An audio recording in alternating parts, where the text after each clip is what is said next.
Shalom saudaraku yang saya kasih di dalam nama Tuhan Yesus Kristus. Berjumpa kembali bersama dengan saya. Pada saat ini saya ingin menyampaikan firman Tuhan bagi kita yang terambil dari 1 Tesalonika pasalnya yang keempat ayat 13 sampai ayat 18. Demikian firman Tuhan. Mari kita baca ayat firman Tuhan ini. Selanjutnya kami tidak mau saudara-saudara bahwa kamu tidak mengetahui tentang mereka yang meninggal, supaya kamu jangan berduka cita seperti orang-orang lain yang tidak mempunyai pengharapan.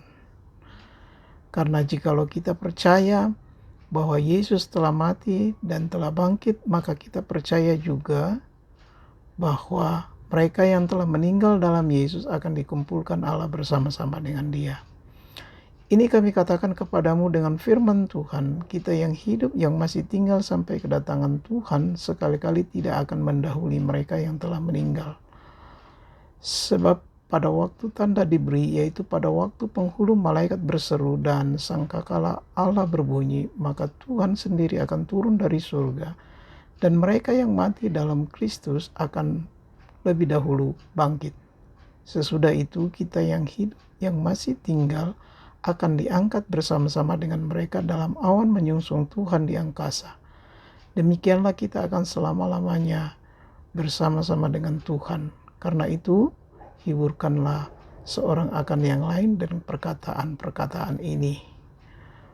Saudaraku yang saya kasih dalam Tuhan Yesus Kristus, Lembaga Alkitab Indonesia memberikan judul dalam konteks firman Tuhan ini, yaitu kedatangan Tuhan. Namun kali ini saya ingin menyampaikan satu tema dari pembacaan firman Tuhan ini, yaitu masa depan orang-orang Kristen yang telah meninggal. Nah, kalau kita perhatikan dari ayat-ayat ini, bagaimana sih masa depan orang-orang percaya yang telah meninggal? Kalau kita baca dari ayatnya yang ke-13, dikatakan, selanjutnya kami tidak mau saudara-saudaraku bahwa kamu tidak mengetahui tentang mereka yang meninggal, supaya kamu jangan berduka cita seperti orang-orang lain yang tidak mempunyai pengharapan. Karena jikalau kita percaya bahwa Yesus telah mati dan telah bangkit, maka kita percaya juga bahwa mereka yang telah meninggal dalam Yesus akan dikumpulkan Allah bersama-sama dengan Dia. Jadi masa depan orang-orang yang telah meninggal, ya, dari ayat yang ke-13 sampai ayat yang ke-14, khususnya di ayat yang ke-14 dikatakan bahwa orang-orang yang telah meninggal di dalam Yesus, ya, orang-orang yang telah meninggal di dalam Yesus inilah yang disebut dengan orang-orang Kristen yang sudah meninggal, ya. Nah, dikatakan bahwa orang yang telah meninggal di dalam Yesus itu dikumpulkan Allah bersama-sama dengan Dia.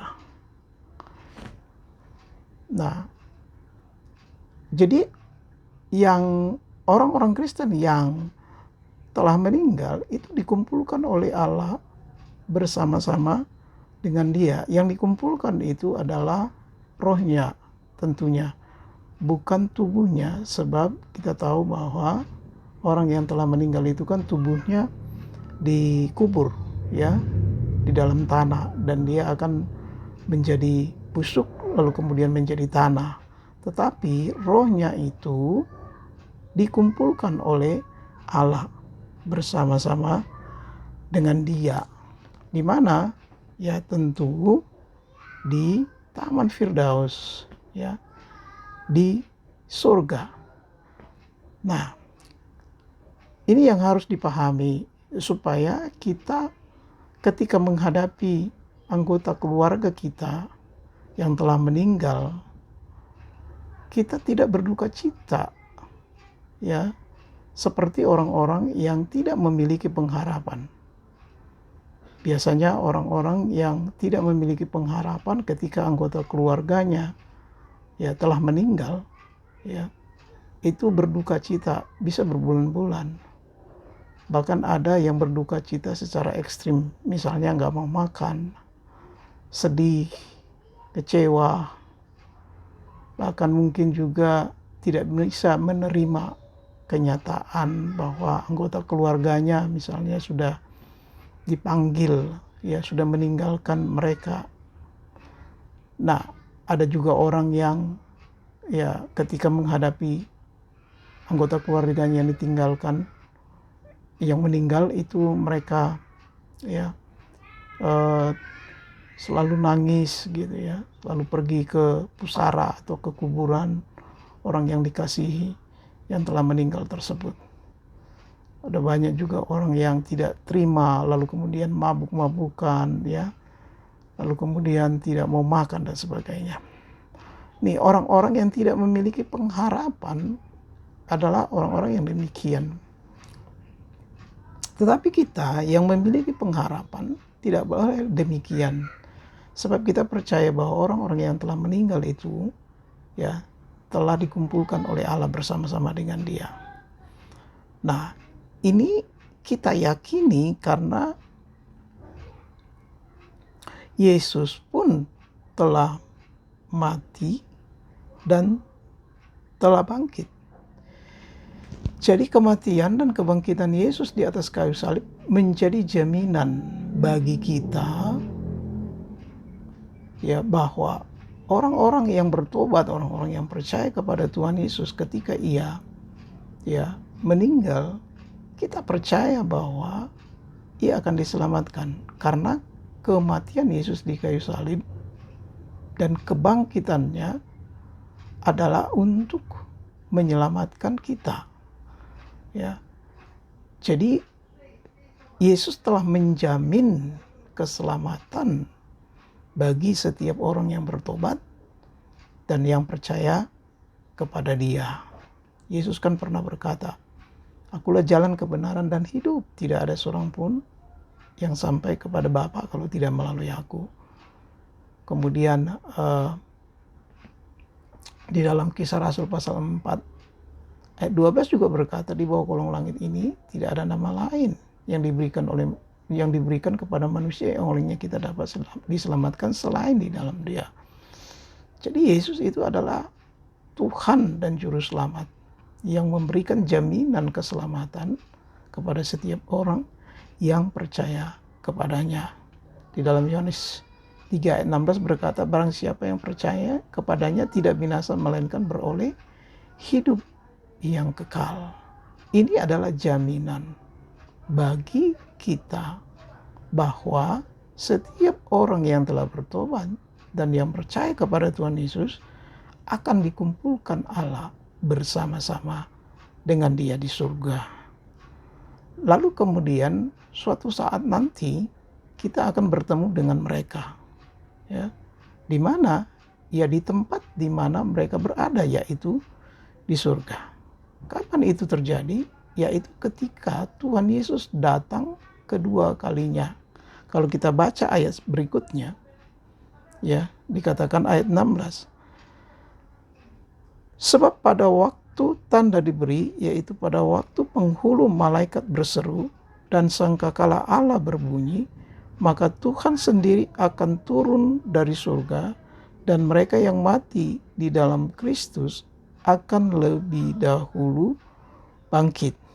Sesudah itu kita yang hidup dan yang masih tinggal akan diangkat bersama-sama dengan mereka dalam awan menyongsong Tuhan di angkasa. Demikianlah kita akan selama-lamanya bersama-sama dengan Tuhan." Nah, di sini dikatakan bahwa ketika Tuhan Yesus datang untuk kedua kalinya, maka orang yang mati ya akan dibangkitkan. Ya, akan dibangkitkan. Lalu kemudian dia akan menyongsong Tuhan di angkasa. Ya, menyongsong Tuhan di angkasa. Jadi orang yang telah meninggal akan lebih dahulu bangkit. Caranya bagaimana? Itu terjadi secara supranatural. Ya, bahwa orang yang mati itu akan bangkit lebih dahulu. Gitu. Lalu kemudian sesudah itu kita yang masih hidup. Ya, kita yang masih hidup, ya saya nggak tahu apakah nanti waktu Tuhan Yesus datang kedua kalinya kita masih hidup. Ya. Ya. Nah, kita yang masih hidup, ya, yang masih tinggal, dikatakan ayat 17, akan diangkat bersama-sama dengan mereka. Jadi kita diangkat oleh Tuhan dengan kuasanya, ya, bersama dengan orang yang telah meninggal tadi, yang sudah dibangkitkan. Tentu yang dibangkitkan di sini adalah tubuh jasmaninya. Tubuh jasmaninya, ya, yang meninggal itu lalu dibangkitkan oleh Tuhan. Lalu kemudian bersama dengan kita yang masih hidup, ya, terangkat naik menyongsong Tuhan di angkasa. Ya. Lalu kemudian kita secara bersama-sama bertemu dengan Tuhan di angkasa. Lalu kalimat berikutnya, demikianlah kita akan selama-lamanya bersama-sama dengan Tuhan. Jadi saudaraku, jaminan itu pasti. Ya. Jadi kita tidak perlu takut terhadap kematian sebenarnya. Dan kita juga tidak perlu bersedih gitu ya ketika kita menghadapi kenyataan anggota keluarga kita yang telah dipanggil oleh Tuhan. Sebab jikalau mereka atau kita sudah bertobat dan percaya kepada Tuhan Yesus, maka kita akan diselamatkan oleh Tuhan Yesus itu sendiri ketika Ia datang untuk kedua kalinya. Kapan itu? Ya saya nggak tahu. Tapi yang jelas Alkitab berkata bahwa Ia akan datang untuk kedua kalinya. Tanda-tandanya bisa kita baca di dalam Matius pasal 24. Di sana dijelaskan tanda-tanda kedatangan Tuhan. Dan tanda-tanda kedatangan Tuhan ini bisa kita lihat di masa-masa sekarang ini.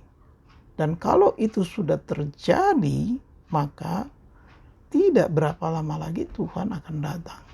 Karena itu, saudaraku yang saya kasih dalam Tuhan, kita tidak boleh takut menghadapi sebuah kematian. Ya, apalagi di musim-musim sekarang seperti pandemi corona ini, ya, banyak orang yang meninggal karena virus corona. Ya, mungkin kita juga takut ya terkena virus corona ini, dan juga kita takut jika kena maka kita bisa meninggal. Saudaraku, saya mau katakan tidak perlu takut. Karena kematian kita bukan akhir. Justru kematian itu menjadi awal kita bertemu dengan Tuhan. Ya. Kita tidak melihat cara matinya seseorang, karena orang itu bermacam-macam cara matinya. Ada yang mati karena tertabrak, ada yang mati karena dibunuh, ada yang mati karena terkena virus corona dan sebagainya. Tapi yang jelas bahwa yang mau kita lihat adalah cara hidup seseorang, ya, selama ia hidup di dalam dunia ini. Apakah ia sudah bertobat? Apakah ia sudah percaya kepada Yesus? Apakah ia sudah lahir baru di dalam Yesus Kristus? Apakah ia sudah melakukan firman di dalam kehidupannya? Inilah yang mau kita lihat. Dan kalau kita sudah melakukan hal tersebut, maka kita tidak perlu sebenarnya takut menghadapi kematian. Karena kita percaya bahwa orang-orang yang demikian akan diselamatkan seperti kata firman Tuhan tadi. Yaitu bahwa mereka akan dikumpulkan Allah bersama-sama dengan Allah di dalam kerajaan surga. Yesus menjamin itu. Nah, karena itu saudaraku, maka jalanilah kehidupan kita ini dengan takut akan Tuhan, dengan tetap setia percaya kepada Tuhan, tetap setia melakukan firman Tuhan di dalam kehidupan kita, dan melakukan segala sesuatu yang dikehendaki oleh Tuhan. Yaitu apa? Hidup benar, hidup kudus, hidup suci, melayani pekerjaan Tuhan, berbuat baik, dan seterusnya. Dan kita harus berjaga-jaga di situ. Karena kita ini kan bisa saja jatuh di dalam dosa. Tetapi kalau kita berjaga-jaga di situ, maka kita akan terus berada di dalam kebenaran, yaitu bertobat, percaya kepada Yesus, dan melakukan firman Tuhan. Dan ketika kematian itu menghampiri kita, apakah kita mati karena memang sudah lanjut usia, atau karena terkena penyakit, atau hal apa saja musibah-musibah yang terjadi,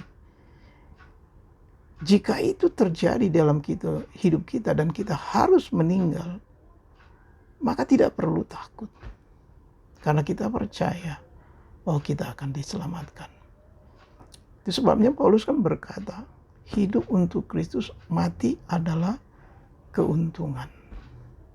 Nah, oleh karena itu saudaraku, biarlah melalui kebenaran firman Tuhan ini, kita boleh menjadi orang-orang percaya yang mengerti bahwa masa depan orang yang telah meninggal itu cerah. Masa depan orang yang telah meninggal, yaitu mereka yang percaya kepada Tuhan, yang hidup dalam pertobatan dan melakukan firman Tuhan, masa depannya itu cerah, yaitu hidup bersama-sama dengan Allah di dalam kerajaan surga.